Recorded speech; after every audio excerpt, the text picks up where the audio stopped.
Good morning, students. Today I am going to teach you direct and indirect speech. This is the 23rd chapter of Fun with Grammar book. तो चलिए मैं आपको बताती हूँ कि speech किसे कहते हैं और रिपोर्टेड स्पीच किसे कहते हैं। तो स्पीच जैसा कि बहुत लोग समझते हैं कि जो हम स्टेज पे खड़े होकर डिलीवर करते हैं उसको हम स्पीच बोलते हैं, but it is not so. Speech जो है वो आपकी एक क्वालिटी है, एबिलिटी है, बिस्टोर्ड क्वालिटी है जो आपको नेचर ने दिया है, स्पीच मैकेनिज्म जिससे आप बोल पाते हैं। तो सिंपली हम कह सकते हैं कि speech is the ability to express your thought and feeling. ठीक है, अब इस स्पीच को अगर हमारी जो स्टेटमेंट है, हमारा जो बोला हुआ जो भी कोट है, इसको अगर कोई और किसी और को बताता है, जाकर के कहीं रिपोर्ट करता है, तो that is called reported speech. When the same speech is reported to someone else by other speaker, it is known as reported speech. For example, I can speak English. It's a speech. Okay? When someone reports it to other, he will say, she said that she could speak English.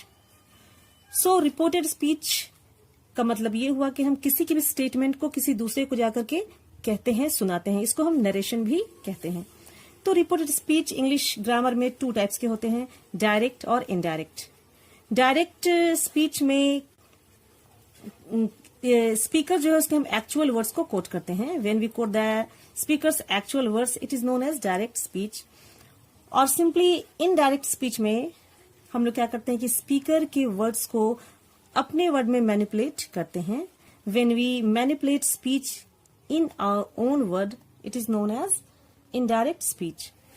This way we can conclude that reported speech is dramatic means of conveying characters, psychological and ideological point of view. तो चलिए इस video को आगे बढ़ाते हैं और देखते हैं कि क्या है डायरेक्ट और इनडायरेक्ट स्पीच। तो यहां देखिए 2 स्टेटमेंट है, Ram said I will go और Ram said that he would go. अब ये दोनों ही रिपोर्टेड स्पीच है, मींस जो स्टेटमेंट को बोल रहा है वो यहाँ अवेलेबल नहीं है, राम यहाँ पे प्रेजेंट नहीं है, किसी और के द्वारा ये दोनों ही रिपोर्ट किया गया है। तो फर्स्ट में हम देखते हैं राम सेड, राम ने कहा आई विल गो। तो आई विल गो राम का जो एक्चुअल वर्ड है जो राम ने कहा था। तो अगर स्पीकर जो है वो राम या फिर जो भी स्पीकर है उसके एक्चुअल वर्ड को कोट करता है तो ये अपने डायरेक्ट स्पीच में होता है, ये स्टेटमेंट डायरेक्ट स्पीच में होता है। जबकि अगर स्पीकर के वर्ड को डायरेक्टली ना बोल करके जो भी प्रेजेंट स्पीकर है अगर वो इस स्टेटमेंट को अपने वर्ड्स में इंटरप्रेट करता है या मैनिपुलेट करता है तो इसको हम बोलते हैं इनडायरेक्ट स्पीच।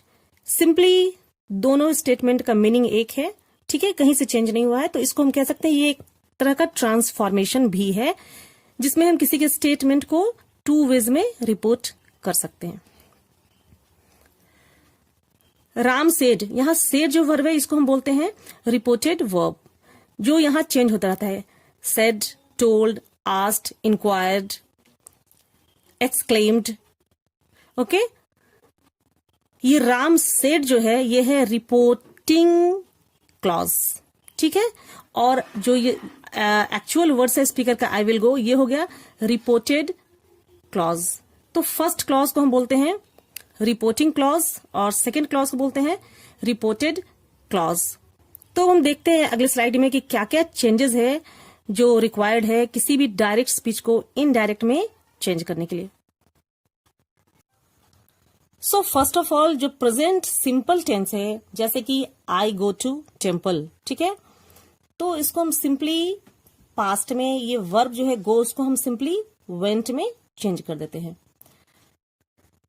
जब वर्ब पास्ट टेंस में हो तो सिंपल उसको हम पास्ट परफेक्ट में चेंज करते हैं। लाइक अगर वो वेंट हो तो हम हैड गॉन कर देते हैं।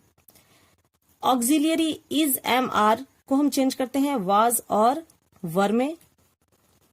और जो मॉडल्स हैं विल, मे, कैन, शैल, इनको हम चेंज करते हैं वुड, माइट, कुड और शुड में। कुछ और ऑक्सिलियरी हैं हैज और हैव, इसको हम चेंज करते हैं हैड में। और हैव टू को हम चेंज करते हैं हैड टू में।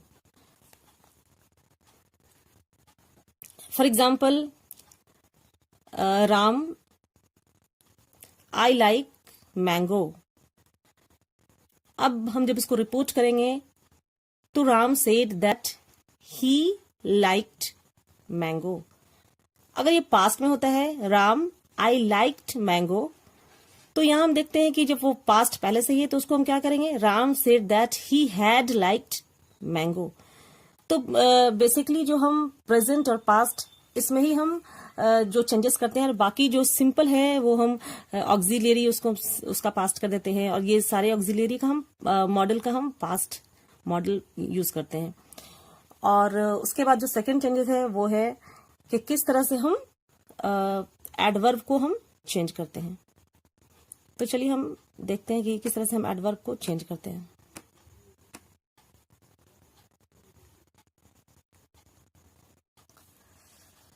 तो फर्स्ट एडवर्ब ऑफ प्लेस और एडवर्ब ऑफ टाइम को हम चेंज करते हैं। हियर जो है वो देयर बन जाता है, टुमारो वो फॉलोइंग डे बन जाता है, यस्टरडे को हम प्रीवियस डे बोलते हैं, और नाउ जो है वो देन में चेंज हो जाता है। I hope you have understood the concept of direct and indirect speech. So as a homework you will do exercise A, B and fun task.